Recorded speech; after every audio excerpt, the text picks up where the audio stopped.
Hey students, Mr. Winter here.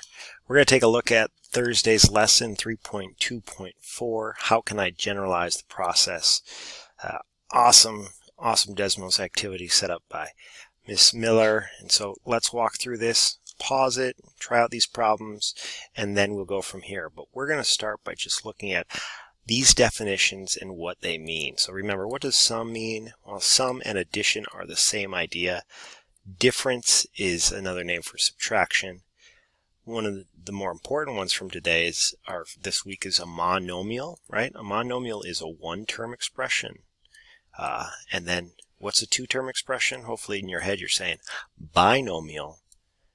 Multiplication is the same as a product, and then when we're taking the quotient of something, remember, that is a division problem. So make sure you have these terms written down in your notes for today's lesson. Let's move on. Pause it if you need to. So the goal for today, right, is we're going to use the distributive property and area models to write equivalent expressions. So we're going to show how these two expressions are equivalent when we distribute using the area model. So let's move right on into this first set of problems. And you can see we should be able to distribute these. Take a moment, pause, see how you do. All right, so hopefully you took a moment to pause to see how you're doing. If you got those green check marks over there, then you're doing great. If not, let's take a moment just to walk through each of these problems. So the first one, we're multiplying by 6. So that 6 goes to the negative 3x and to the 2. So we can write that out as 6 times negative 3x plus 6 times 2. And we end up with a negative 18x plus 12. All right. This next one, we're going to distribute this x to the second power. So we get x squared times 4x minus, notice that negative there, x squared times 2. Well, x to the second, x to the first, that gives us x to the third power. There's nothing, no number here, so we know that's a 1. 1 and 4 together give us 4. So we have 4x to the third minus x squared times 2 is minus 2x squared. So far, so good. We're going to distribute this 5x, so we get 5x times 10 is 50x, and then the 5x times the negative 3x is negative 15x squared. Notice x times x squared. Hopefully you're doing it right. All right, and then this negative 4x, we're going to put one of these on each of them. I like to draw those arrows. So I write negative 4x times 8. That subtraction sign there, don't forget that. Negative 4x times 6x squared. There's a plus sign. Let's put that plus sign in. Negative 4x times x.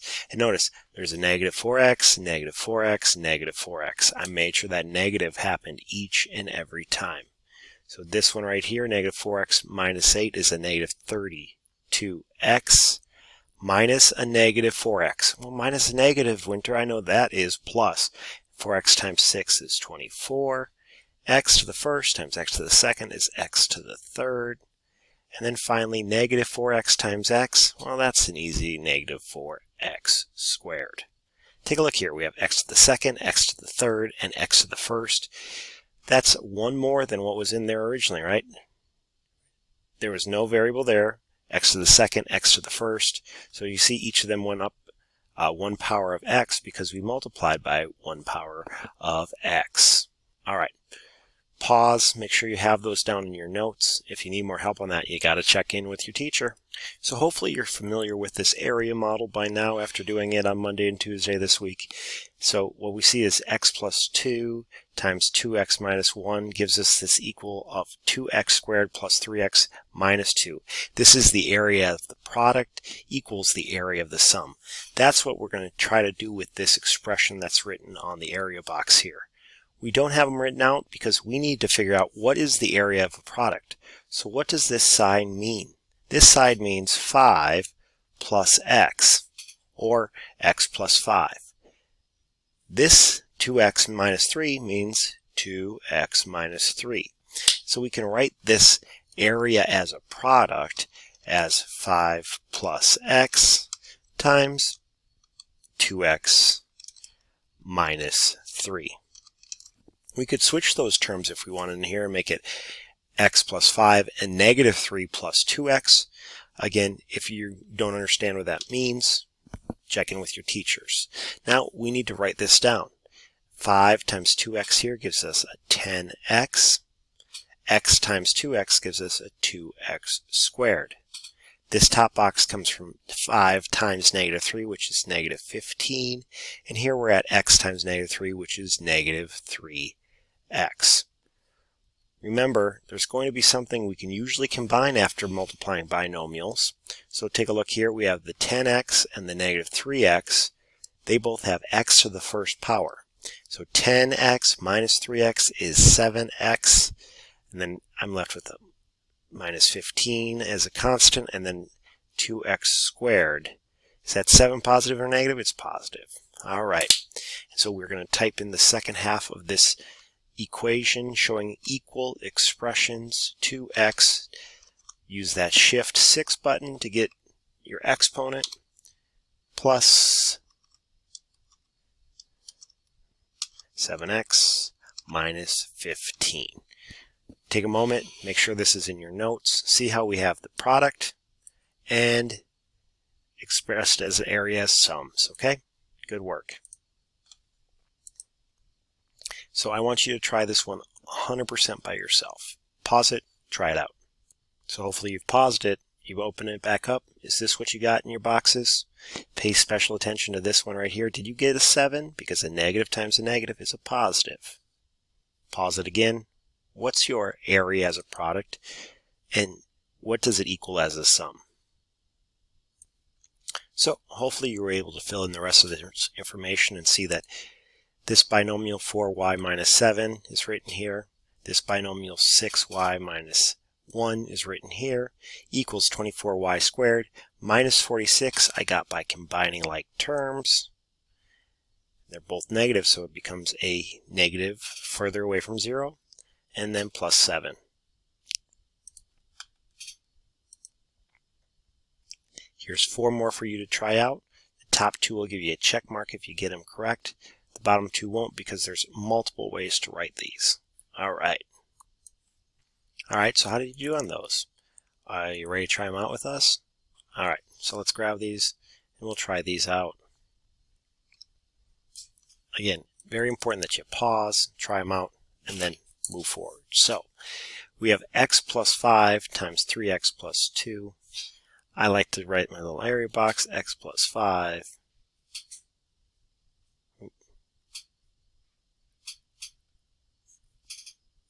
and 3x times 2. So fill in each of those boxes. Go ahead and do that. So when you pause and came back, hopefully you had something like this. Each of those boxes, then we notice I can combine the two like terms, 2x and 15x, and I would get 3x squared plus 17x plus 10. Alright, go ahead and pause and try this next one. So hopefully you set up this equation. Let's fill in some of these boxes. The 2 and the negative 5, the 5x and the 7, you get 10x squared. 5x times negative 5 is negative 25x. 2x and 7 is 14x, and negative 5 and 7 is negative 35. Again, this is why you pause, try it out. Then I write it out, 10x squared minus 25x plus 14x minus 35. I can combine these two middle terms, negative 25, positive 14. So if I'm at negative 25 and I go 14 closer to 0, I'm at negative 11x minus 35 times 10x, or 10x squared minus 11x minus 35.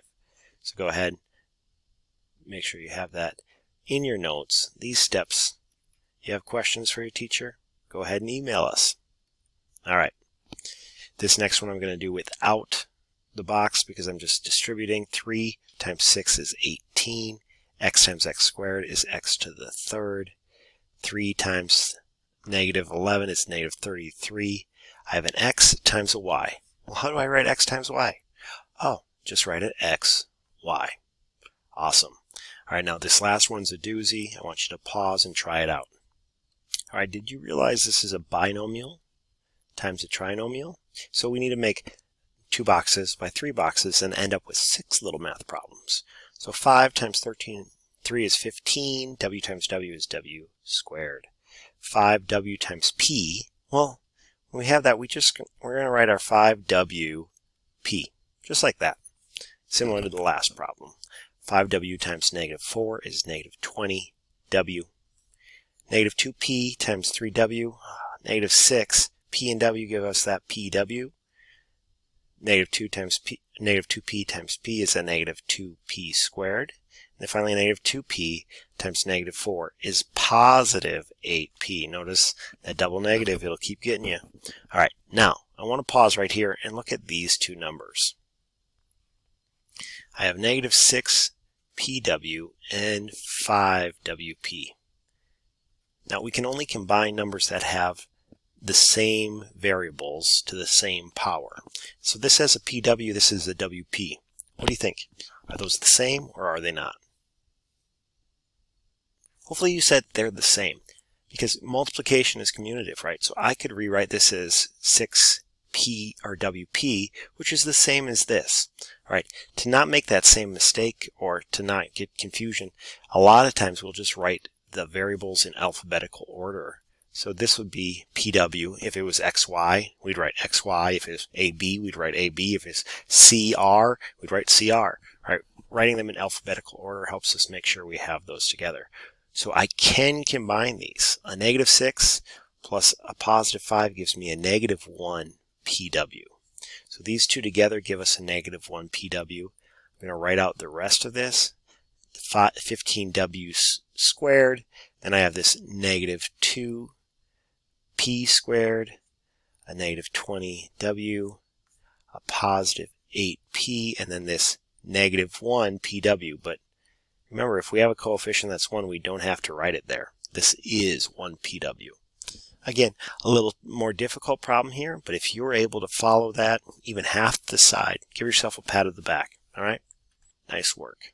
Now we're going to spend a little time undoing what we've done. So there was a Delta Math that did this, and so hopefully you can take a look here. What we're saying is something times x gives me this xy. Well, what times x gives me xy? Well, if you're saying, well, it's y, mister. You're right. So I put a y on this side.